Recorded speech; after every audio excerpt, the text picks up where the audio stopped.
시험 응시하는 토익 브리지. 3월 28일 일반 토익 시험에 앞서 토익 브리지 시험을 보았다. 일반 토익으로 가는 다리 역할을 해주는 시험이다. 과거 정기 토익 응시를 위해 송내 중학교를 가본 적이 있던 터라 지난번 갔을 때 약간 헤맸던 것과 달리 좀 더 편안한 길로 고사장에 도착했다. 도착해서 보니 토익 브리지 시험뿐만 아니라 다른 시험도 있었다. 같은 장소에서 ZET와 JPT 시험을 치루었다.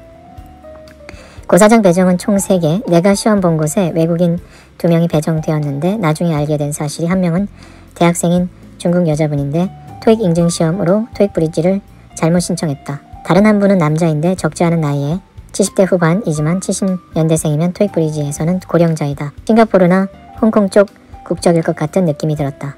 왜 토익을, 그것도 토익 브리지를 선택했는지 궁금하다. 어쩌면 그 중국 여자분처럼 잘못 알고 시험을 보았을지도 모른다. 여튼 많은 응시생은 아니지만 일반 토익과는 다르게 토익 브리지는 수험 번호뿐만 아니라 생년월일도 같이 게시판에 표시되어 있어 수험생 연령대를 파악할 수 있다. 과거 정기 토익도 생년월일이 표기된 적이 있었다. 아주 오래전 일이 아니다. 내가 가장 연장자로서 단연 눈에 띄인다. 스스로 티나지 않을 거야 미안을 한다. 시험 보았던 고사실.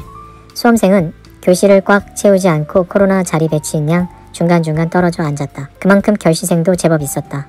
내 뒤에 앉아있는 여자 수험생은 토익 단어집을 열심히 보고 있었다. 어떤 책인지 궁금했다. 책 편집 모양새로 보아 노랭이는 아닌 것 같다. 토익 브리지 시험 문제는 일반 토익 시험보다 쉬운 편이다. 일반 토익이 2시간 동안 200문제가 주어지는 반면 토익 브리지는 1시간 동안 100문제를 푸는 시험이다. 양적인 부분에서 절반 수준이다. 토익 난이도는 일반 토익보다 쉽다. LC는 일반 토익보다 느리다.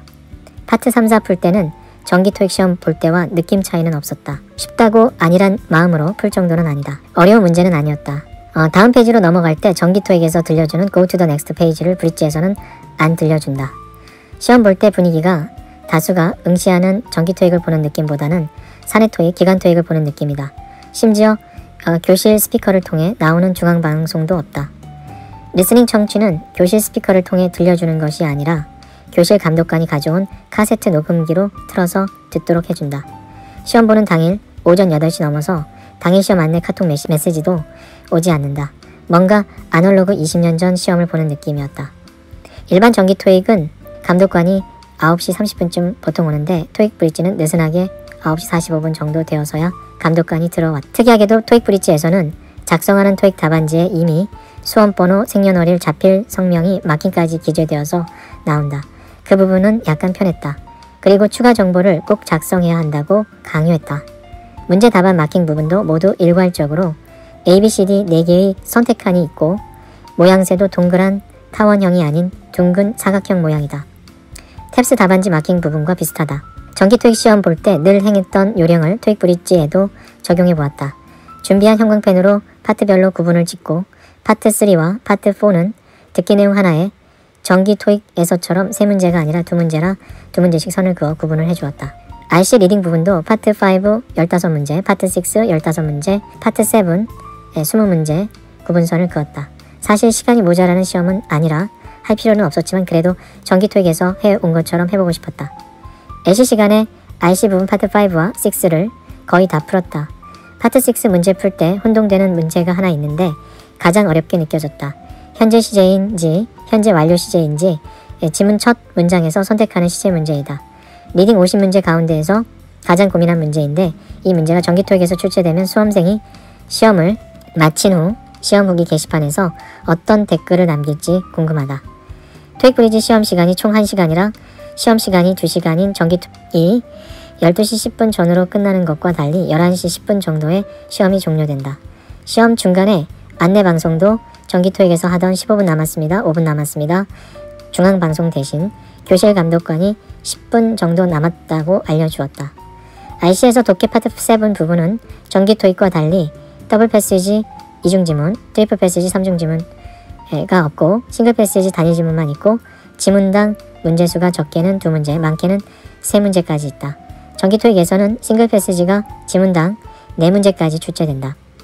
독해 파트 7 문제 푸는데 싱글 패시지 단위 지문만 풀다 보니 20년 전 토익 시험 볼 때가 생각났다. 90년대 중반부부터 나온 토익 초창기 YBM 교재를 보는 느낌이었다. 파트 1은 사진 대신 그림을 보고 한 문장을 듣고 어울리는 그림을 4개의 그림 가운데 선택한다. 파트 2는 질문을 듣고 가장 어울리는 답변을 문제지에 영문으로 표기된 선택지 4개 중에서 고른다. 정기 토익 파트 2는 듣고 선택하는데 브릿지 토익은 읽고 선택할 수 있다. 더욱이 선택지 4개를 읽어주기 때문에 수험생에게 심적 여유를 준다. 파트 3와 파트 4는 각각 10문제, 14문제이고 들려주는 세트당 2문제씩 푼다. 전반적으로 쉽지만 때로는 놓칠 만한 문제도 있다. 그래프 문제가 파트당 2문제 나온다. 오늘은 정기 토익에서도 종종 나오는 날씨 그래프 문제가 나왔다. 정답은 투스데이였다. 파트 5 토익 브리지에서는 리딩 파트 1 문법 어휘 문제는 대체로 짧은 편이지만 정기 토익만큼의 문제 길이로 주어지는 문제가 있다. 문제 가운데에는 고민할 만한 문제도 보였다. 마지막 문제 정답은 professionally 부사자리, 품사자리 찾기 문제인데 내용이 생소했다. 정기 토익에서 자주 나오지 않는 구동사 문제도 나왔다. 제출하다 의미로 turn in을 선택하는 문제이다. speak 동사와 어울리는 부사 어휘 문제로 privately를 고르는 문제도 나왔다. 정기 토익에서는 출제된 적이 없는 어휘였다. 정기 토익에서 파트 6 토익 브릿지는 리딩 파트 2는 지문당 4문제씩 푸는데 토익 브리지에서는 문장 고르는 문제가 빠진 3문제씩 푼다. 정기 토익보다 확연히 짧은 길이의 지문을 준다. 푸는 지문 수로는 5개 지문이고 총 15문제를 푼다. 이어지는 파트 7도 총 20문제를 푼다. 지문수는 8개 지문으로 긴 지문은 없다. 참고로 ETS 토익 홈페이지에 올라온 토익 브릿지 샘플 문제가 초창기 토익 브릿지 문제이다. 그리고 토익 브릿지 문제는 문제 관리 코드가 QR코드가 아닌 일반 4C로 시작하는 알파벳 2자리와 숫자로 조합이 된다. 1년에 4번 시험을 본다. 3, 6, 9, 11월이다. 정기 토익 시험은 토익 990 만점이 LC, RC 각각 100문제를 다 맞추지 않아도 만점을 받을 수 있지만 토익 브릿지는 만점이 100점이고 총 100문제이기 때문에 한 문제당 1점씩 정직하게 깎는다. 성적표를 받게 되면 LC, RC 각각 총 50점 중에 맞은 점수를 보면 정확하게 본인이 몇 개 틀렸는지 확인할 수 있다.